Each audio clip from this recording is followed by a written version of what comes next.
even the Rangers fans, everybody in football had a good word to say about him because they knew what he'd done in the game, and at his time when he played, he was a right good player as well. So people appreciated that as well. I'll remember him. Two things.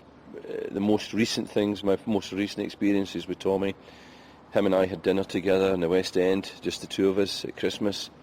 All we did was talk about football. He didn't talk about his illness. We just talked about football, and that was brilliant. And then my last memory was one day I came in to my office, and Celtic had played Gretna here the day before, and Tommy had slipped a note under my door. At first I didn't know what it was and who it was from, but it basically said that he was sick of seeing my fat face on TV every night, and could I give him a break, you know? And I thought that was typical of Tommy Burns, you know, and it made me laugh. Some great memories of Tommy there, and we're joined by another Celtic legend, another Celtic great now, John Hartson, who joins us on the line from Wales. Good evening, John. Good evening, Alex. How are you? Yeah, not bad. What are your own thoughts? A sad day. How are you feeling? Well, obviously, you know, I want to first of all send my condolences to Tommy and his family.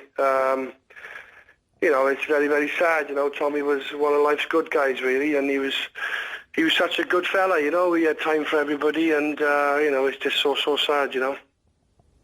And for someone like yourself coming into the club, obviously very important to have someone like Tommy there on the coaching staff, just to let you know, let players know just what the club meant to the fans. Yeah, well, you know, I think everybody was aware of, you know, of how important Tommy was to the club, really. And, you know, I spent 5 years at the club, and the first 4 years I was obviously working very close with Martin O'Neill and his staff, but Tommy was always there, you know, in the background, really working hard with the likes of Sean Maloney, John Kennedy, Craig Beattie, to name a few, really, just coming through the ranks. And I know how high they hold Tommy, really, you know, in regards to, you know, where they got with their careers, really, working, you know, after hours up at Barrowfield on the AstroTurf pitches. And then when Martin left the club, you know, I had a year really with Tommy, a little bit working a bit more closely with him, because Gordon Strachan brought Tommy in, brought him in to work closer to the first team then. And that's when I really got to know Tommy, really. And, you know, I had one or two personal problems of my own, and that's when you really put football into perspective, really. And Tommy was always very, very approachable, and everything he said really was, you know, he had a touch of class about him. Just bringing Will McStay into the conversation as well, John, and Tommy just seemed to have that. He could put his arm around players and just get the best out of them, no matter what age they were. I think John's hit the nail on the head there. You know, when you've got problems, Tommy's there for everyone. He's there, obviously, as a teacher, the manager, but he's got that real soft centre that he cares for the person, and I think that's what makes him special in that way, that he puts himself and his arm around people, and he can lift them, and when you think you're down or there's something bothering you, he's got that remarkable quality of lifting you out of whatever that trouble may be. So I think, John, that was a lovely touch there. I don't know if you heard John there, Mark McGee talking about Tommy embarrassing you into being a better player and a better person. Yeah. Is that something you'd agree with? Well, you know, I just think Tommy was such a hard worker, you know, and you know, obviously Willie there sitting there, you know, worked a lot more closer to Tommy. I feel a bit embarrassed having to even come on and speak about him, because, you know, I never knew him really as a player, and even as a coach. I only worked for 12 months with Tommy, and really, you know, I'm just privileged the fact that, you know, he touched my career, really, and you know, he just had a lot of class about him, as I say, you know, and everything he did, you know, he did with a bit of style, and he really, really was a hard worker, you know. And even when he used to take the warm-ups, the lads would dread it. You know, will he tell you that? You know, I remember Jackie McNamara played under Tommy, and Jackie says, "Oh, Tommy used to love a warm-up." You know, in the footballer's terms, loving a warm-up is like, you know, the manager would just, you know, just sort of get you really working, even, you know, little warm-ups before the game. Well, as we had Stevie Walford, which would warm the lads up, we'd be thoroughly ready for the game. But, you know, sometimes after doing a warm-up with Tommy Burns, you know, it was like playing the half, you know. It really was like, you know, and he was just a really, really good guy, and a proper Celtic legend, you know. I think I asked Tommy once how many goals he got for the club, and I think he told me 87. So I really, really, you know, I used to pump him for information, and You know, he played with some proper footballers, you know, the Kenny Dalgliishs of this world and the Danny McGrain. So he'd seen it all. He'd been there, seen it. You know, he'd seen the great teams. He'd seen the great Henrik Larsson, these type of players coming through. And, you know, it's such a sad day, really, for the club and obviously Tommy's family. Willie, you wanted to say something there? No, just when John was talking about, you know, obviously he's seen him working in the youth and then he get closer to him.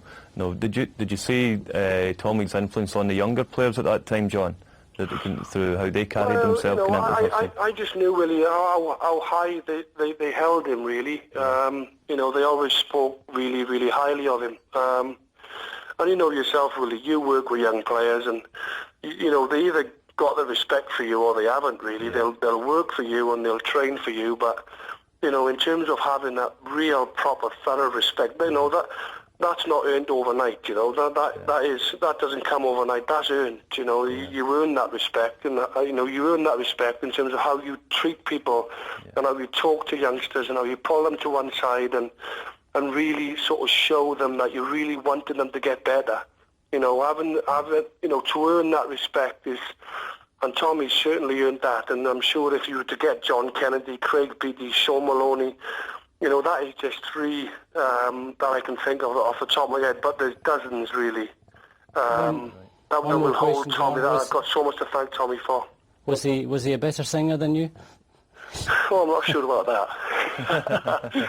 But no, I never actually got to hear Tommy sing. But even to be asked to come on Celtic TV tonight and just give my thoughts is something that I didn't think twice of. I got a text message this morning about 7:10.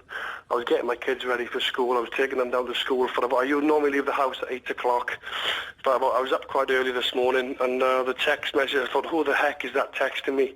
And it was Gordon Strachan, actually. Gordon texted me to say Tommy's passed away.